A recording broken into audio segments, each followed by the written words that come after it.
اور اس کا اتنا اجر اور ثواب ہے کہ اگر آپ وقت دیکھیں تو 1.5 منٹ ہے صرف، لیکن اگر آپ اجر دیکھیں تو بے حد و حساب. تو اس لیے پابندی کے ساتھ کوشش کریں اس کو پڑھنے کی.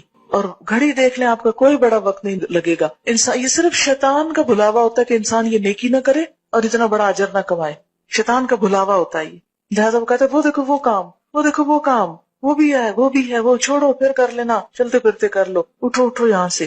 جس طرح قرآن میں آتا ہے فسبح ادبار السجود، سجدوں کے بعد بھی رب کی تسبیح کرو. لہٰذا کیا پڑھتے ہیں؟ 33 دفعہ سبحان اللہ، 33 دفعہ الحمدللہ، 34 مرتبہ اللہ اکبر. یہ نماز کے بعد اللہ کی رحمت متوجہ ہوتی ہے، دعا مانگنے کا وقت ہوتا ہے. کچھ اور جو ہم عربی میں نماز کے اندر نہیں مانگ سکے اب باہر مانگ رہے ہیں، لیکن شیطان کہتا ہے کسی طرح نہ ہی مانگے تو اچھا، محروم ہی اٹھ جائے.